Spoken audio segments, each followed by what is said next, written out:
ਕੁਝ ਦਿਨਾਂ ਤੋਂ ਚੋਰੀ ਦੀਆਂ ਵਾਰਦਾਤਾਂ, ਲੁੱਟ ਦੀਆਂ ਵਾਰਦਾਤਾਂ ਜਿਹੜੀਆਂ ਅੰਮ੍ਰਿਤਸਰ ਸ਼ਹਿਰ ਦੇ ਵਿੱਚ ਵੱਖ-ਵੱਖ ਥਾਵਾਂ 'ਤੇ, ਜਿਸ ਤਰ੍ਹਾਂ ਰਾਣੀ ਕਾ ਬਾਗ 'ਚ ਹੋਈ ਸੀ, ਰਣਜੀਤ ਐਵਨਿਊ ਵਿੱਚ ਦੋ ਆਰੋਪੀ ਜਿਹੜੇ ਮੋਟਰਸਾਈਕਲ ਸਵਾਰ ਸੀ, ਅੱਜ ਪੁਲਿਸ ਨੇ ਦਬੋਚੇ ਨੇ ਤੇ ਇਸ ਵਕਤ ਅਸੀਂ ਮੌਜੂਦ ਹਾਂ ਪੁਲਿਸ ਲਾਈਨ ਦੇ ਵਿੱਚ, ਜਿੱਥੇ ਪੁਲਿਸ ਕਮਿਸ਼ਨਰ ਵਿਕਰਮਜੀਤ ਦੁੱਗਲ ਵੱਲੋਂ ਇੱਕ ਪ੍ਰੈਸ ਕਾਨਫਰੰਸ ਕੀਤੀ ਜਾ ਰਹੀ ਆ। ਆਰੋਪੀ ਵੀ ਤੁਹਾਡੇ ਨਾਲ ਦੇਖਾਂ, ਆਰੋਪੀਆਂ ਨੂੰ ਜਿਹੜਾ ਵਾ ਪੁਲਿਸ ਵਾਲੇ ਇੱਥੇ ਲੈ ਕੇ ਆਏ ਨੇ। ਥੋੜ੍ਹੀ ਦੇਰ 'ਚ ਇੱਕ ਪ੍ਰੈਸ ਕਾਨਫਰੰਸ ਸ਼ੁਰੂ ਹੋਣ ਵਾਲੀ ਹੈ, ਜਿਸ ਦੇ ਵਿੱਚ ਪੁਲਿਸ ਕਮਿਸ਼ਨਰ ਵਿਕਰਮਜੀਤ ਦੁੱਗਲ ਇਹਨਾਂ ਬਾਰੇ ਦੱਸਣਗੇ ਵੀ ਇਹਨਾਂ ਨੇ ਹੋਰ ਕਿਹੜੀਆਂ ਵਾਰਦਾਤਾਂ ਕੀਤੀਆਂ, ਕਿਸ ਵਾਰਦਾਤ ਦੇ ਵਿੱਚ ਇਨਵੋਲਵ ਸੀ ਤੇ ਕਿਸ ਤਰ੍ਹਾਂ ਦੇ ਨਾਲ ਇਹ ਵਾਰਦਾਤਾਂ ਕਰ ਸੀ ਤੇ ਕਿੱਥੋਂ ਦੇ ਰਹਿਣ ਵਾਲੇ ਸੀ।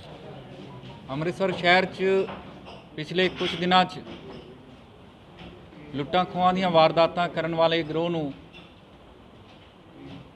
ਸਿਟੀ ਪੁਲਿਸ ਦੀ ਟੀਮ ਨੇ ਗ੍ਰਿਫਤਾਰ ਕੀਤਾ। ਪਿਛਲੇ ਜੇ 2-3 ਦਿਨਾਂ ਤੋਂ CCTV ਫੁਟੇਜ ਤੇ ਹੋਰ ਫੋਟੋਗ੍ਰਾਫਸ ਦੇ ਵਿੱਚ ਮੀਡੀਆ 'ਚ, ਸੋਸ਼ਲ ਮੀਡੀਆ 'ਚ ਕਾਫੀ ਜਗ੍ਹਾ ਤੇ ਚਰਚਾ ਚੱਲ ਰਹੀ ਸੀ, ਜਿਸ ਵਿੱਚ ਦੋ ਨੌਜਵਾਨ ਸਪਲੈਂਡਰ ਮੋਟਰਸਾਈਕਲ ਦੇ ਉੱਪਰ ਬੈਠ ਕੇ ਜਾ ਰਹੇ ਸੀ, ਲੁੱਟ ਖੋਹ ਕਰ ਰਹੇ ਸੀ। ਉਸ ਤੋਂ ਬਾਅਦ ਉਹਨਾਂ ਦੀ ਫੋਟੋਗ੍ਰਾਫ ਵੀ ਫਲੈਸ਼ ਹੋਈ ਸੀ।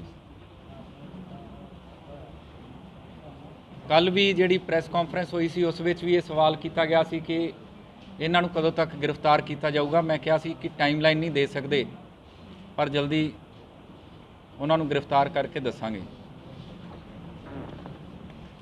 ਤਾਂ ਮੈਨੂੰ ਖੁਸ਼ੀ ਹੈ ਕਿ ਇਸ ਵਿੱਚ 7 ਜਿਹੜੀਆਂ ਵਾਰਦਾਤਾਂ ਜੋ ਇਹਨਾਂ ਨੇ ਕਿਰਾਨੇ ਦੀਆਂ ਦੁਕਾਨਾਂ ਨੂੰ ਟਾਰਗੇਟ ਕਰਕੇ ਕੀਤਾ ਸੀ, ਕਿਰਾਨੇ ਦੀਆਂ ਦੁਕਾਨਾਂ ਦੇ ਉੱਪਰ ਜਿਹੜੀ ਲੁੱਟ ਖੋਹ ਕਰਨ ਵਾਲੇ ਗਿਰੋਹ ਦੀ ਗੱਲ ਕੀਤੀ ਜਾ ਰਹੀ ਸੀ, ਇਹ ਦੋਨੇ ਜਾਣੇ ਕੱਲ ਰਾਤ ਨੂੰ, ਅੱਧੀ ਰਾਤ ਨੂੰ ਬਹੁਤ ਮਿਹਨਤ ਨਾਲ ਸਾਡੀਆਂ ਟੀਮਾਂ ਨੇ, ਜਿਸ ਵਿੱਚ DCP ਡੀ ਸਾਹਿਬ, ADCP ਡੀ ਸਾਹਿਬ ਤੇ ਉਹਨਾਂ ਦੀਆਂ ਟੀਮਾਂ, ACP ਹੈੱਡਕੁਆਟਰਸ,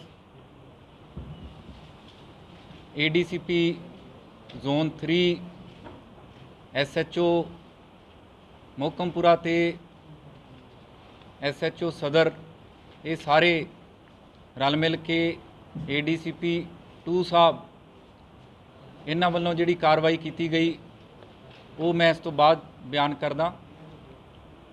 ਇਹਨਾਂ ਸਾਰਿਆਂ ਦੀਆਂ ਟੀਮਾਂ ਨੇ, CIA ਦੀ ਟੀਮ ਸਾਰੀ, ADCP ਡੀ ਖੁਦ ਉਹਨਾਂ ਏਰੀਆਜ਼ ਦੇ ਵਿੱਚ ਮੌਜੂਦ ਰਹੇ, ACP ਹੈੱਡਕੁਆਟਰਸ ਤੇ ਹੋਰ ਸਾਰੇ ਅਫਸਰਾਨ, ਬਹੁਤ ਚੰਗਾ ਇਹਨਾਂ ਨੇ ਕੱਲ ਰਾਤੀ ਆਪਰੇਸ਼ਨ ਕੀਤਾ। ਇਸ ਵਿੱਚ ਵੀ ਮੈਂ ਧੰਨਵਾਦੀ ਹਾਂ ਕਿ ਪਬਲਿਕ ਵੱਲੋਂ ਜਿਹੜੇ ਮੈਸੇजेस, ਪਬਲਿਕ ਵੱਲੋਂ ਜੋ ਸਾਨੂੰ ਇਨਫੋਰਮੇਸ਼ਨ ਆ ਰਹੀ ਹੈ, ਉਹਦੇ ਬੇਸਿਸ ਤੇ ਇਹ ਆਪਰੇਸ਼ਨ ਚਲਾਇਆ ਗਿਆ ਸੀ, ਜਿਸ ਵਿੱਚ ਪ੍ਰਿੰਸ ਨਾਮ ਦਾ ਲੜਕਾ ਜੋ ਦੋਸ਼ੀ ਹੈ ਇਹਦੇ ਵਿੱਚ, ਪੁੱਤਰ ਸੁਰਜੀਤ ਸਿੰਘ ਵਾਸੀ ਮਕਾਨ ਨੰਬਰ 10 ਗਲੀ ਨੰਬਰ 4 ਸੁਲਤਾਨਵਿੰਡ ਰੋਡ, ਨਿਊ ਆਜ਼ਾਦ ਨਗਰ, ਅੰਮ੍ਰਿਤਸਰ ਦਾ ਰਹਿਣ ਵਾਲਾ। ਇਹ ਕਰੀਬ 29 ਸਾਲ ਦਾ ਟਰੱਕ ਡਰਾਈਵਰੀ ਦਾ ਕੰਮ ਕਰਦਾ। ਇਸ ਤੋਂ ਇਲਾਵਾ ਅਮਨਦੀਪ ਸਿੰਘ ਉਰਫ ਨੰਨੂ, ਪੁੱਤਰ ਅਵਤਾਰ ਸਿੰਘ ਵਾਸੀ ਮੇਨ ਬਾਜ਼ਾਰ ਬਾਗ ਰਾਮਾਨੰਦ, ਅੰਮ੍ਰਿਤਸਰ ਦਾ ਰਹਿਣ ਵਾਲਾ, ਤਕਰੀਬਨ 33 ਸਾਲ ਦਾ। ਇਹ ਵੀ ਟਰੱਕ ਡਰਾਈਵਰ ਦੇ ਤੌਰ ਤੇ ਕੰਮ ਕਰਦਾ। ਇਹਨਾਂ ਵੱਲੋਂ 7 ਅਲੱਗ-ਅਲੱਗ ਕਿਰਾਨੇ ਦੀਆਂ ਦੁਕਾਨਾਂ ਨੂੰ ਲੁੱਟਿਆ ਗਿਆ। ਇਸ ਤੋਂ ਇਲਾਵਾ ਮੋਬਾਈਲ ਫੋਨ ਸਨੈਚਿੰਗ ਤੇ ਹੋਰ ਕਈ ਤਰ੍ਹਾਂ ਦੀਆਂ ਸਨੈਚਿੰਗਸ ਜਿਹੜੀਆਂ ਕਿ ਰਿਪੋਰਟਡ ਵੀ ਹੈ, ਅਨਰਿਪੋਰਟਡ ਵੀ ਹੈ। ਹੁਣ ਤੱਕ 9-10 ਪਰਚੇ ਜੋ ਸਾਡੇ ਧਿਆਨ ਦੇ ਵਿੱਚ ਆਏ ਆ, ਉਹਦੇ 'ਚ ਇੱਕ ਤਰਨਤਾਰਨ ਦੇ ਵਿੱਚ ਕੀਤੀ ਹੋਈ ਵਾਰਦਾਤ ਵੀ ਸਾਡੇ ਧਿਆਨ ਦੇ ਵਿੱਚ ਆਈ ਹੈ, ਜਿੱਥੇ ਇਹਨਾਂ ਨੇ 10,000 ਰੁਪਏ ਲੁੱਟੇ ਤੇ ਮੋਬਾਈਲ ਦੀ ਖੋਹ ਵੀ ਕੀਤੀ। ਉਹ ਵੀ ਤਰਨਤਾਰਨ ਪੁਲਿਸ ਨਾਲ ਅਸੀਂ ਰਾਬਤਾ ਕਾਇਮ ਕੀਤਾ, ਉਹਨਾਂ ਨੇ ਵੀ ਇਸ ਗੱਲ ਦੀ ਤਸਦੀਕ ਕੀਤੀ ਹੈ। ਇਹਨਾਂ ਕੋਲੋਂ ਰਿਕਵਰੀ ਵੀ ਕੀਤੀ ਗਈ ਹੈ, ਅਰੈਸਟ ਕੀਤੀ ਗਈ ਹੈ ਤੇ ਇਹਨਾਂ ਨੇ ਜਿਹੜੀਆਂ ਵਾਰਦਾਤਾਂ ਹੁਣ ਤੱਕ ਕਬੂਲੀਆਂ, ਉਹਨਾਂ ਦਾ ਵੇਰਵਾ ਪ੍ਰੈਸ ਨੋਟ ਦੇ ਵਿੱਚ ਵੀ ਸ਼ਾਮਿਲ ਹੈ। ਇਹਨਾਂ ਕੋਲੋਂ ਇੱਕ ਪਿਸਟਲ 312 ਬੋਰ ਦੀ ਤੇ 2 ਜਿੰਦਾ ਰਾਉਂਡ ਵੀ ਰਿਕਵਰ ਕੀਤੇ ਗਏ ਹੈ। ਇੱਕ ਮੋਟਰਸਾਈਕਲ ਸਪਲੈਂਡਰ ਜਿਹਦੀ ਚਰਚਾ ਕਾਫੀ ਚੱਲ ਰਹੀ ਸੀ ਮੀਡੀਆ ਦੇ ਵਿੱਚ, ਸੋਸ਼ਲ ਮੀਡੀਆ 'ਚ ਚੱਲ ਰਹੀ ਸੀ, ਉਹ ਮੋਟਰਸਾਈਕਲ ਵੀ ਇਹਨਾਂ ਤੋਂ ਬਰਾਮਦ ਕੀਤਾ ਗਿਆ। ਇਸ ਤੋਂ ਇਲਾਵਾ ਮੋਟਰਸਾਈਕਲ ਦੀਆਂ ਚੋਰੀ ਦੀਆਂ ਵਾਰਦਾਤਾਂ ਵੀ ਪਿੱਛੇ ਜੇ ਕਾਫੀ ਨੋਟਿਸ ਦੇ ਵਿੱਚ ਆਈਆਂ। ਇਹਨਾਂ ਦੇ ਵਿੱਚੋਂ 4 ਜਿਹੜੇ ਹੈ motorcycle hero Honda Splendor recover ਕੀਤੇ ਗਏ ਆ ਤੇ 3 ਜਣੇ ਇਹਦੇ 'ਚ ਅਰੈਸਟ ਕੀਤੇ ਗਏ ਆ। ਕੁਲਦੀਪ ਸਿੰਘ ਉਰਫ ਲਵ ਪੁੱਤਰ ਬਲਕਾਰ ਸਿੰਘ ਵਾਸੀ ਗਲੀ ਨੰਬਰ 1, ਫਿਰ ਇੱਕ ਕਰਨਵੀਰ ਸਿੰਘ ਉਰਫ ਕਰਨ ਪੁੱਤਰ ਜਗਤਾਰ ਸਿੰਘ ਵਾਸੀ Subhash colony 88 foot road Amritsar, ਤੇ ਰਾਜੂ ਉਰਫ ਗੋਰਾ ਜੋ ਕਿ ਤਲਵੰਡੀ ਭਰਤ ਥਾਣਾ ਡੇਰਾ ਬਾਬਾ ਨਾਨਕ ਦੇ ਰਹਿਣ ਵਾਲਾ, ਇਹਨੂੰ ਵੀ ਅਰੈਸਟ ਕੀਤਾ ਗਿਆ। ਇਹ ਸਾਰੇ ਸਨੈਚਰਸ, ਲੁੱਟਾਂ ਖੋਹਾਂ ਕਰਨ ਵਾਲੇ ਗੈਂਗ ਤੇ ਜੋ ਰੋਬਰੀ ਦੀਆਂ ਵਾਰਦਾਤਾਂ ਅਲੱਗ-ਅਲੱਗ ਏਰੀਆਜ਼ ਦੇ ਵਿੱਚ ਨਜ਼ਰ ਆ ਰਹੀਆਂ, ਉਹਨਾਂ ਦੇ ਵਿੱਚ ਇਹ ਮੇਨ ਸਰਗਨਾ ਦੇ ਤੌਰ ਤੇ ਧਿਆਨ ਦੇ ਵਿੱਚ ਆਏ। ਇਹਨਾਂ ਦੀ ਪੁੱਛਗਿੱਛ ਵਿੱਚ ਸਾਨੂੰ ਉਮੀਦ ਹੈ, ਪੂਰਾ ਵਿਸ਼ਵਾਸ ਹੈ ਕਿ ਹੋਰ ਵੀ ਜਿਹੜੇ ਇਹਨਾਂ ਦੇ ਗਿਰੋਹ ਦੇ ਮੈਂਬਰ ਹੈ ਜਾਂ ਇਹਨਾਂ ਦੇ ਐਸੋਸੀਏਟਸ ਹੈ, ਉਹਨਾਂ ਨੂੰ ਲਿਸਟ ਆਊਟ ਕਰਕੇ ਉਹਨਾਂ ਨੂੰ ਵੀ ਅਰੈਸਟ ਕੀਤਾ ਜਾਊਗਾ। ਮੈਨੂੰ ਇਹ ਉਮੀਦ ਹੈ ਕਿ ਅੰਮ੍ਰਿਤਸਰ ਸ਼ਹਿਰ ਦੇ ਵਿੱਚ ਅਲੱਗ-ਅਲੱਗ ਜੋ ਵਾਰਦਾਤਾਂ ਹੁੰਦੀਆਂ, ਚੋਰੀ ਦੀਆਂ, ਮੋਟਰਸਾਈਕਲ ਚੋਰੀ ਦੀਆਂ, ਲੁੱਟਾਂ ਖੋਹਾਂ ਦੀਆਂ, ਇਹਨਾਂ ਦੀਆਂ ਤਾਰਾਂ ਕਿਤੇ ਨਾ ਕਿਤੇ ਉਹ ਸਾਰਿਆਂ ਨਾਲ ਜੁੜੀਆਂ ਹੋਣਗੀਆਂ, ਡਾਇਰੈਕਟਲੀ ਜਾਂ ਇਨਡਾਇਰੈਕਟਲੀ। ਇਸ ਕਰਕੇ ਅਸੀਂ ਪੂਰੇ ਵਿਸ਼ਵਾਸ ਨਾਲ ਕਹਿ ਸਕਦੇ ਹਾਂ ਕਿ ਆਉਣ ਵਾਲੇ ਟਾਈਮ 'ਚ ਇਹ ਜਿਹੜੀ ਡਿਟੈਕਸ਼ਨ ਹੈ ਸਾਨੂੰ ਹੋਰ ਚੰਗੀਆਂ ਲੀਡਸ ਵੀ ਦੇਊਗੀ। ਜੀ ਉਹ ਵੀ ਪਤਾ ਕਰ ਰਹੇ ਹੈਗੇ ਆ, ਇਹਨਾਂ ਨੂੰ ਕੋਈ ਦੇ ਕੇ ਗਿਆ ਸੀ, ਉਹ ਜਿਹੜਾ ਬੰਦਾ ਦੇ ਕੇ ਗਿਆ ਉਹਦੀ ਵੀ ਤਸਦੀਕ ਕੀਤੀ ਜਾ ਰਹੀ ਹੈ। ਨਹੀਂ ਦੇਖੋ, ਇਹਦੇ ਵਿੱਚ ਗੈਂਗ ਫਾਰਮ ਹੋਣ ਵਾਲੀ ਗੱਲ ਦਾ ਇਹ ਹੈ ਕਿ ਇਹ ਬਹੁਤ ਪੈਟੀ ਲੈਵਲ ਤੇ ਇਹ ਕ੍ਰਾਈਮ ਕਰਦੇ ਆ ਤੇ ਜਿਹਦੇ ਕਰਕੇ ਕਿ ਲੋਕਾਂ ਦੇ ਵਿੱਚ ਪੈਨਿਕ ਕ੍ਰੀਏਟ ਹੋ ਜਾਂਦਾ ਹੈ। ਸਰ, ਇਹ ਕਰਿਆਨੇ ਦੀ ਦੁਕਾਨ ਨੂੰ ਹੀ ਟਾਰਗੇਟ ਕਿਉਂ ਕਰਦੇ? ਦੇਖੋ, ਜ਼ਿਆਦਾਤਰ ਕਰਿਆਨੇ ਦੀਆਂ ਦੁਕਾਨਾਂ ਬਹੁਤ ਹੀ ਵਲਨਰੇਬਲ ਹੁੰਦੀਆਂ। ਅਸੀਂ ਇਹ ਬਹੁਤ ਹੀ ਚੰਗਾ ਸਵਾਲ ਹੈ ਤੁਸੀਂ ਪੁੱਛਿਆ। ਇਹਦੇ ਵਿੱਚ ਅਸੀਂ ਇਹ ਵੀ ਰਿਕੁਐਸਟ ਕਰ ਰਹੇ ਹਾਂ ਕਿ ਜਿੰਨੀਆਂ ਵੀ ਕਰਿਆਨੇ ਦੀਆਂ ਦੁਕਾਨਾਂ ਸ਼ਹਿਰ ਦੇ ਵਿੱਚ, ਅੱਜ ਕੱਲ੍ਹ CCTV ਕੈਮਰਾ ਕੋਈ ਬਹੁਤ ਜ਼ਿਆਦਾ ਮਹਿੰਗਾ ਨਹੀਂ ਆਉਂਦਾ। ਹਰ ਥਾਂ ਤੇ ਇਸ ਤਰ੍ਹਾਂ ਦੇ ਜੇ CCTV ਕੈਮਰੇ ਲਗਾਏ ਜਾਣ ਤੇ ਇਮੀਡੀਏਟਲੀ ਇਨਫੋਰਮ ਕੀਤਾ ਜਾਵੇ ਵਿਦਆਊਟ ਐਨੀ ਡਿਲੇ, ਤਾਂ ਉਹਦੇ ਵਿੱਚ ਸਾਨੂੰ ਜ਼ਿਆਦਾ ਡਿਟੈਕਟ ਹੋਣ ਦੀ, ਕੇਸ ਡਿਟੈਕਟ ਹੋਣ ਦੀ ਸੰਭਾਵਨਾ ਵੱਧ ਜਾਂਦੀ।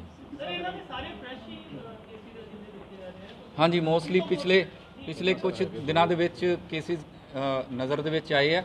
ਇਸ ਤੋਂ ਪਹਿਲਾਂ ਵੀ ਕੁਝ ਕੇਸਿਸ ਹੈਗੇ ਆ। ਇੱਕ ਬੇਲ ਆਊਟ ਹੋਏ ਆ ਜਿਸ ਕੇਸ ਦੇ ਵਿੱਚ, ਉਹਦਾ ਵੀ ਬਿਊਰਾ ਸਾਹਮਣੇ ਆ ਰਿਹਾ ਹੈ। ਇਹਦੇ 'ਚ NDPS ਦਾ ਇੱਕ ਪਰਚਾ ਜੋ ਇਹਨਾਂ ਦੇ ਵਿੱਚ ਬੇਲ ਆਊਟ ਹੋਏ ਆ ਦਸੰਬਰ 2020 ਦੇ। ਸਰ, ਇਹ ਪੁਰਾਣਾ ਦੋਵਾਂ ਦਾ ਗੈਂਗ ਹੈਗਾ ਕਿ ਲੇਟੈਸਟ ਨੂੰ ਦੁਬਾਰਾ ਤੋਂ ਇੱਕ ਦੂਜੇ ਨਾਲ ਮਿਲੇ ਨੇ? ਦੇਖੋ, ਇਹ ਪਹਿਲਾਂ ਤੋਂ ਇੱਕ ਦੂਜੇ ਦੇ ਨਾਲ ਸੰਪਰਕ ਦੇ ਵਿੱਚ ਹੈਗੇ ਆ, ਹੋਰ ਕਿੰਨਾ ਦੇ ਨਾਲ ਸੰਪਰਕ 'ਚ ਹੈਗੇ ਆ ਉਹ ਵੀ ਪੜਤਾਲ ਕੀਤੀ ਜਾ ਰਹੀ। ਸਰ, ਜਿਹੜਾ ਮੋਟਰਸਾਈਕਲ ਬਰਾਮਦ ਕੀਤਾ ਇਹਨਾਂ ਦਾ ਕਿਉਂਕਿ ਚੋਰੀ ਦਾ ਜੋ ਅਮਨ ਦਾ ਮੋਟਰਸਾਈਕਲ ਹੈ ਜੀ, ਇਹਨਾਂ 'ਚ ਜਿਹੜਾ ਮੈਂ ਸੈਕਿੰਡ ਅਕਿਊਜ਼ ਦਾ ਨਾਮ ਲਿਆ ਅਮਨਦੀਪ, ਬਦਲਿਆ ਹੋਇਆ ਜੀ, ਨੰਬਰ ਇਹਨਾਂ ਨੇ ਬਦਲੇ ਹੋਏ। ਆਹ ਪਿਸਟਲ ਜਿਹੜੀ ਹੈ ਇਹਨਾਂ ਨੇ ਕਿੰਨੇ ਦੀ ਬਾਈ ਕੀਤੀ ਸੀ, ਕਿੰਨੇ ਦੀ ਖਰੀਦੀ ਸੀ? ਦੇਖੋ, ਇਹ ਕਿੰਨੇ ਦੀ ਖਰੀਦੀ ਸੀ ਉਹ ਸਾਰੀ ਤਸਦੀਕ ਵੀ ਕੀਤੀ ਜਾਊਗੀ। ਅੱਜ ਇਹਨਾਂ ਨੂੰ ਅਰੈਸਟ ਕੀਤਾ ਹੈਗਾ। ਕੱਲੇ ਸਵਾਲ ਦਾ ਜਵਾਬ ਦਿੱਤਾ ਜਾਊਗਾ। 3 ਦਿਨ ਦਾ ਰਿਮਾਂਡ ਸਾਡੇ ਕੋਲੇ ਹੈ। 3 ਦਿਨਾਂ 'ਚ ਕਾਫੀ ਪੁੱਛਗਿੱਛ ਕੀਤੀ ਜਾਊਗੀ ਤੇ ਹੋਰ ਵੀ ਕਈ ਸਵਾਲਾਂ ਦੇ ਜਵਾਬ ਲਏ ਜਾਣਗੇ। ਨਹੀਂ ਦੇਖੋ, ਹੁਣ ਇਹਨਾਂ ਨੂੰ ਅਰੈਸਟ ਕੀਤਾ, ਹੁਣ ਉਹ ਮਨੀ ਦਾ ਡਿਸਪੋਜ਼ਲ, ਜਿਹੜੇ ਕੈਸ਼ ਦਾ ਡਿਸਪੋਜ਼ਲ ਇਹਨਾਂ ਨੇ ਕਿੱਥੇ ਕੀਤਾ, ਉਹ ਸਾਰਾ ਇਨਵੈਸਟੀਗੇਸ਼ਨ ਦੇ ਦੌਰਾਨ ਆ ਜਾਊਗਾ। ਸਰ, ਜਿਸ ਤਰ੍ਹਾਂ ਇਹਨਾਂ ਦੇ ਡੈਸਪਰੇਟ ਲੱਗ ਰਹੇ ਸੀ ਲਗਾਤਾਰ 2-3 ਦਿਨ ਲਗਾਤਾਰ, ਇਸ ਤਰ੍ਹਾਂ ਕੋਈ ਵੀ ਦੇਖਿਆ ਨਹੀਂ ਜਦੋਂ ਇੱਕ ਦਿਨ ਕਰਕੇ ਦੂਸਰੇ ਦਿਨ ਫੇਰ? ਬਿਲਕੁਲ, ਮੈਂ ਇਹ ਕਹਿਣਾ ਚਾਹੁੰਦਾ ਕਿ ਇਹਦੇ 'ਚ ਸਾਡੀ ਟੀਮ ਨੇ ਬਹੁਤ ਵਧੀਆ ਕੰਮ ਕੀਤਾ ਹੈ। ਅਲੱਗ-ਅਲੱਗ ਥਾਣਿਆਂ ਦੀਆਂ ਟੀਮਾਂ ਨੇ, CIA ਨੇ, ਡਿਟੈਕਟਿਵ ਵਿੰਗ ਨੇ ਬਹੁਤ ਚੰਗਾ ਕੰਮ ਕੀਤਾ ਤੇ ਇਹ ਸ਼ਲਾਘਾਯੋਗ ਕੰਮ ਹੈ ਟੀਮ ਵੱਲੋਂ। ਮੇਰਾ ਮਤਲਬ ਕਹਿੰਦਾ ਸਰ ਕਿ ਇਹਨਾਂ ਨੂੰ ਕੋਈ ਇਹੋ ਜਿਹੀ ਮਨੀ ਤੇ ਨਹੀਂ ਕੋਈ ਜਿਹੜੇ ਕਿ ਇਹਦੇ ਕਰਕੇ ਫਟਾਫਟ ਇਕੱਠੀ ਕਰਕੇ ਉਸ ਬੰਦੇ ਨੂੰ ਦੇਣੀ ਹੋਵੇ, ਕੋਈ ਇਹੋ ਜਿਹੀ ਮਨੀ ਹੋਵੇ? ਉਹ ਸਾਰੀਆਂ ਚੀਜ਼ਾਂ ਇਨਵੈਸਟੀਗੇਸ਼ਨ ਦੇ ਵਿੱਚ ਆ ਜਾਣਗੀਆਂ। ਸਰ, ਪਿਸਟਲ ਦਾ ਕਲੀਅਰ ਕਰਿਓ, ਪਿਸਟਲ ਕਿੱਥੋਂ ਆਇਆ ਸੀ? ਉਹ ਸਾਰਾ ਕਲੀਅਰ ਕਰ ਲਾਂਗੇ ਜੀ, ਪਿਸਤਲ ਦਾ ਵੀ ਕਲੀਅਰ ਕਰ ਲਾਂਗੇ। ਚੋਰੀ ਦੇ ਫੜੇ ਜਾਂਦੇ ਆ ਇਹ ਜਿਹੜੇ ਪਬਲਿਕ ਹੈਗੀ ਹੈ ਫਿਰ ਉਹਨਾਂ ਦੇ ਨੰਬਰ ਡਿਸਪਲੇ ਕਰ ਦਿੱਤੇ ਜਾਂਦੇ ਜਿਨ੍ਹਾਂ ਦੇ ਚੋਰੀ ਹੁੰਦੇ ਨੇ ਉਹ ਆ ਕੇ ਆਸਾਨੀ ਨਾਲ ਆਪਣਾ ਕੋਈ ਇਹ ਬਹੁਤ ਵਧੀਆ ਸੁਝਾਅ ਹੈ ਜੀ, ਉਸੇ ਤਰੀਕੇ ਨਾਲ ਅਸੀਂ ਡਿਸਪਲੇ ਕਰਾਂਗੇ। ਨੰਬਰ ਡਿਸਪਲੇ ਹੋ ਜਾਂਦੇ ਬਹੁਤ- ਚੋਰੀ ਹੁੰਦੇ ਆ ਕੇ ਇਹ ਬਹੁਤ ਚੰਗੀ ਸਲਾਹ ਹੈ, ਨੇਕ ਸਲਾਹ ਹੈ। ਪੁਲਿਸ ਪ੍ਰਸ਼ਾਸਨ ਬੜੀ ਪ੍ਰਸ਼ੰਸਾ ਕਰਦੇ ਆ, ਬਹੁਤ ਵਧੀਆ ਸਾਹਿਬ ਅੰਦਰ ਬੈਠੇ ਹੋਏ, ਸੱਟਾਂ ਵੀ ਕਾਫੀ ਲੱਗੀਆਂ ਨੇ, ਫ੍ਰੈਕਚਰ ਵੀ ਹੋਇਆ, ਬਹੁਤ ਵਧੀਆ ਕੰਮ ਕੀਤਾ ਜੀ। ਸਰ ਕੀ ਕਹਿੰਦੇ ਨੇ ਆਪਣਾ ਬਾਈਕ ਦੀ ਜਿਹੜੀ ਰਿਕਵਰੀ ਆ ਉਹ ਬਹੁਤ ਘੱਟ ਹੈ, 20% ਹੈ ਰਿਕਵਰੀ ਰੇਟ ਚੋਰੀ ਦੇ ਨਾਲੋਂ। ਤੇ ਆਹ ਰੇਟ ਦਾ ਮਤਲਬ ਕੀ ਕਰਨਾ ਚਾਹੀਦਾ, ਤੁਸੀਂ ਕੀ ਪਲੈਨਿੰਗ ਚੱਲ ਰਹੀ ਹੈ ਇਹਦੇ ਵਾਸਤੇ, ਚੋਰੀ ਵਾਰਦਾਤ ਜਾਂ ਰਿਕਵਰੀ ਕਰਨ ਵਧਾਉਣ ਵਾਸਤੇ? ਰਿਕਵਰੀ ਜਿਹੜੀ ਹੈ ਉਹ ਵੀ ਬਹੁਤ ਇੰਪੋਰਟੈਂਟ ਹੈ। ਜਿਵੇਂ ਤੁਸੀਂ ਕਹਿ ਰਹੇ ਹੋ, ਜ਼ਿਆਦਾਤਰ ਜੋ ਇਹਨਾਂ ਦਾ ਡਿਸਪੋਜ਼ਲ ਹੈ ਉਹ ਕਈ ਥਾਵਾਂ ਤੇ ਹੋ ਜਾਂਦਾ ਹੈ। ਉਹ ਜ਼ਰੂਰੀ ਨਹੀਂ ਹੈ ਕਿ ਉਹ ਅੱਗੇ ਵੇਚ ਦਿੱਤੀ ਗਈ ਹੋਵੇ, ਹੋ ਸਕਦਾ ਉਹਨੂੰ ਡਿਸਮੈਂਟਲ ਕਰ ਦਿੱਤਾ ਗਿਆ ਹੋਵੇ। ਇਸ ਤਰ੍ਹਾਂ ਦੀਆਂ ਵੀ ਚੀਜ਼ਾਂ ਸਾਡੇ ਨੋਟਿਸ ਦੇ ਵਿੱਚ ਆਈਆਂ। ਇਸ ਕਰਕੇ ਕਈ ਪੁਰਾਣੇ ਜਿਹੜੇ ਰਿਸੀਵਰ ਹੈ ਜਾਂ ਕਬਾੜ ਦੀਆਂ ਦੁਕਾਨਾਂ ਹੈ ਉਹਨਾਂ ਤੇ ਵੀ ਚੈੱਕ ਤੇ ਨਿਗਾਹ ਰੱਖਣ ਦੀ ਲੋੜ ਹੈਗੀ। ਸਭ ਤੋਂ ਪਹਿਲਾਂ ਸਾਡੇ ਕੋਲ ਇਨਫੋਰਮੇਸ਼ਨ ਆਉਂਦੀ ਹੈ, ਉਸ ਤੋਂ ਬਾਅਦ ਅਸੀਂ ਇੱਕ ਜਾਣੇ ਨੂੰ ਫੜਦੇ ਹਾਂ, ਫਿਰ ਦੂਜੇ ਜਾਣੇ ਵਾਸਤੇ ਸਾਨੂੰ ਪਤਾ ਲੱਗਦਾ ਹੈ। ਕੱਲ 2:30-3 ਵਜੇ ਤੱਕ ਰਾਤ ਨੂੰ ਸਾਡੀਆਂ ਟੀਮਾਂ ਲੱਗੀਆਂ ਰਹੀਆਂ। ਇੱਕ ਕੋਠੇ ਟੱਪ ਕੇ ਸਾਡੀਆਂ ਟੀਮਾਂ ਨੇ, ਜਵਾਨਾਂ ਨੇ, ਈਵਨ ADCP ਸਾਹਿਬ ਨੇ, ACP ਸਾਹਿਬ ਨੇ ਕੰਮ ਕੀਤਾ ਹੈਗਾ, ਬਹੁਤ ਚੰਗਾ ਕੰਮ ਕੀਤਾ ਹੈ। ਸਰ ਪਬਲਿਕ ਇਨਫੋਰਮੇਸ਼ਨ ਸੀ ਜਾਂ ਆਪਣੀ ਖੁਫੀਆ ਮਤਲਬ ਤੁਹਾਡੀ ਆਪਣੀ ਦੇਖੋ ਇੰਟੈਲੀਜੈਂਸ ਦੀ ਰਿਪੋਰਟ? ਨਹੀਂ, ਸਾਨੂੰ ਪਬਲਿਕ ਨੇ ਇਨਫੋਰਮ ਕੀਤਾ ਹੈ, ਇਸੇ ਕਰਕੇ ਮੈਂ ਗੱਲ ਵੀ ਉੱਥੋਂ ਹੀ ਸਟਾਰਟ ਕੀਤੀ। ਸਾਰੇ ਨਸ਼ੇ ਦੇ ਆਦੀ ਹੈਗੇ ਨੇ ਕੋਈ ਇਹ ਜਿਹੜੇ ਬਾਅਦ ਹਾਂਜੀ, ਇਹ ਨਸ਼ੇ ਦੇ ਆਦੀ ਹੈਗੇ। ਇਹਨਾਂ ਤੇ ਮੈਂ ਜਿਵੇਂ ਪਹਿਲਾਂ ਦੱਸਿਆ ND ਦਾ ਪਰਚਾ ਪਹਿਲਾਂ ਵੀ ਹੈਗਾ। ਸਰ ਕਿਤੇ ਨਾ ਕਿਤੇ CCTV ਜਿਹੜੇ ਨੇ ਉਹ ਬਹੁਤ ਮਦਦਗਾਰ ਸਾਬਿਤ ਹੋ ਰਹੇ ਨੇ ਇਸ ਕੰਮਾਂ ਦੇ ਵਿੱਚ। ਕੁਝ ਪੁਆਇੰਟਸ ਐਸੇ ਹੈਗੇ ਨੇ ਜਿੱਥੇ CCTV ਨਹੀਂ ਲੱਗੇ, ਕੀ ਉੱਥੇ ਵੀ CCTV ਲਗਾਉਣ ਦਾ ਅੱਗੋਂ ਕੋਈ ਪਲਾਨ ਹੈ? ਦੇਖੋ, ਸਾਡਾ ਪਲਾਨ ਤਾਂ ਹੈਗਾ ਪੂਰਾ ਅੰਮ੍ਰਿਤਸਰ ਸ਼ਹਿਰ ਚੰਗੀ ਤਰ੍ਹਾਂ ਇੱਕ ਨੁੱਕ ਐਂਡ ਕਾਰਨਰ ਅਸੀਂ ਕਵਰ ਕਰਨ ਦਾ ਸਾਡਾ ਪਲਾਨ ਹੈ। ਇਸੇ ਕਰਕੇ ਮੈਂ ਹਰ PC ਦੇ ਵਿੱਚ ਰਿਕੁਐਸਟ ਕਰਦਾ ਪਬਲਿਕ ਨੂੰ ਕਿ ਵੱਧ ਤੋਂ ਵੱਧ CCTV ਕੈਮਰੇ ਲਗਾਏ ਜਾਣ।